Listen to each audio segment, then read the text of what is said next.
It's an ordinary morning in a remote province in Thailand. The monks are beginning the daily ritual of gathering food. But there is something very different here. Good morning. Indeed, just like this American, there are dozens of other monks here that come from the West to immerse themselves in Thai Buddhism. Is it the same weather in California these days, you think? No, not a lot less rain. For how long have you been here, if I may ask? Yeah, just a couple weeks now. And you stay for how long? 1 year. There are several hundred foreign monks that have transplanted themselves here to live in the temples of rural Thailand. Why do you come that far to be so early morning walking in the rain like this? Is it fun?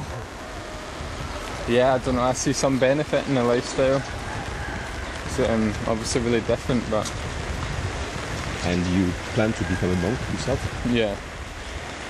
To stay here? Yeah. For some time. It's just something that I got interested in about 20 years ago, 15, 20 years ago. And yeah, kind of wanted to do this for a long time. And now's the time. I have no problem with them being here. They work very hard to become monks. And if they make any trouble, they'll be kicked out of the temple and then the country. There are various reasons for the growing number of foreigners coming here. They come to escape materialism, consumerism, to recover from trauma, or simply to reflect on life. And to be frank with you, it's already very difficult for Thais to study and follow Buddhist teachings. But for these Westerners, it's even more complicated. They have to work very hard, but yes, they're very dedicated. Buddhism was born in Asia more than 2,500 years ago, and for many followers, being here is a key step on their spiritual journey. This is the case of Arnaud Nazar Aga, a French artist who spent 14 years of his life in the temple. For foreigners, the main problem is the cultural gap they have to overcome when they join a Buddhist temple in Thailand. I think that for Westerners, it's much easier to learn Buddhism in Europe or the United States. A temple could be seen as just a building, an empty shell.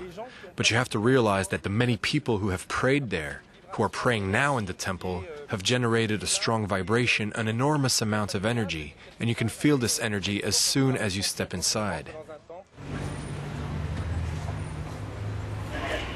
You know what it is like to be a young monk, don't you? Yes, I think I do. I was 14. When I see old pictures, it's true, I was just like them.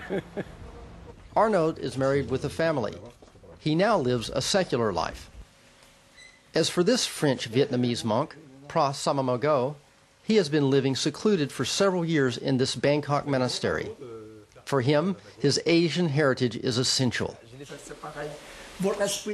Western people have a different way of thinking. One of the reasons is that they're deeply influenced by Christianity. That's a fundamental aspect. For us, it's a bit different since our cultural roots are Buddhist and have been running for many centuries through our traditions and ancestors. Pra Samamago abandoned his life in France to study Buddhism here. Did you ever consider no longer being a monk? If you start thinking like this,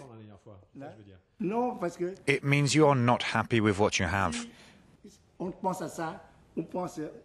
It always starts like this, and it's always in your mind.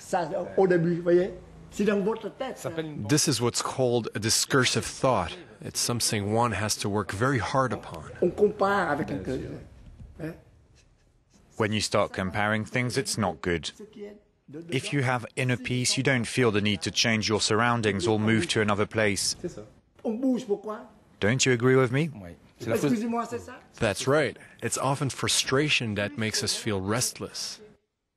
Many of the Westerners that come here are never ordained monks. Some leave after a few months or a few years. None of them have any regrets for coming.